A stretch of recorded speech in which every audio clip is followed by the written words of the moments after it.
Welcome back to another video. This will be regarding copy triangles. So this feature is quite useful. If you haven't seen my video regarding Shape Sculptor, I have an entire playlist where I started with component selection and went through each of those. Each will have an individual video. Afterwards, we went to creation, 3D curve, paint curve, and we are currently over here on the editing toolbar for copy triangles. The main difference between this and extract triangles is that those selected meshes will only be copied from the reference mesh. So the 3D mesh is the same 3D scan available on Artec 3D scan database. You will find the download link in the video description if you want to follow along. So let's get started. I will also do a paint curve over here for the thumb. So I will just roughly select the geometry for the nail. At the end, I will just hold Ctrl and that will close the loop over there. Now, if I'm just going to select copy triangles, I'm going to see that nothing will happen. And also the feature will not stay in orange. So that means it will no longer be active, like decimate, for example. This is because for copy triangles, we need to have a selection. If you're gonna go and check the tooltip, we're gonna see that this will select triangles to copy using the component selection tools. So it is important to have a selection before applying this feature. Therefore, I will use the curve select.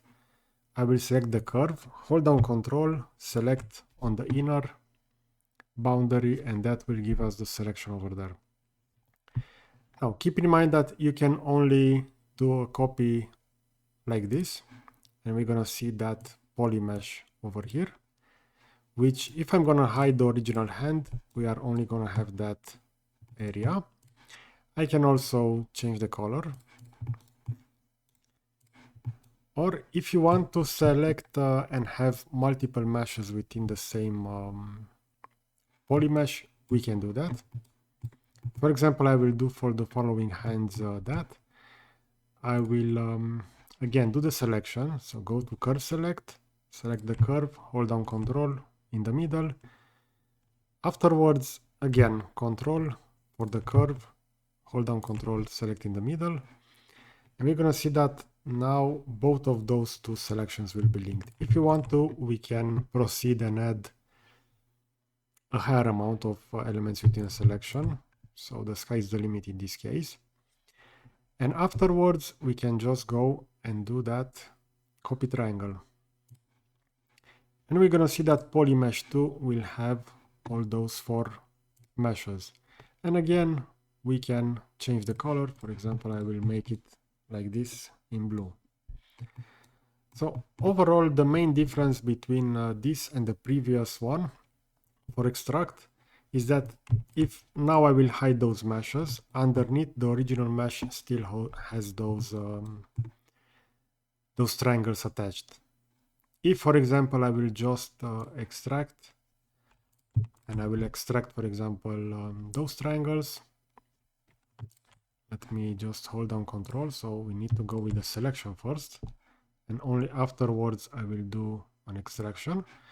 We're gonna have a third poly mesh over here, which if I will hide, the original mesh over here from the hand STL will no longer be present over there. So we are gonna, let's say, have that surface removed.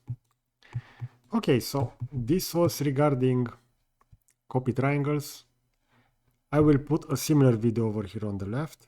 I will also add this to the CATIA V5 tips and tricks playlist. There are over 140 videos over there. And if you like this kind of content, I will put a subscribe button over here on the right. So please consider to support me. So that's it. Thanks for watching.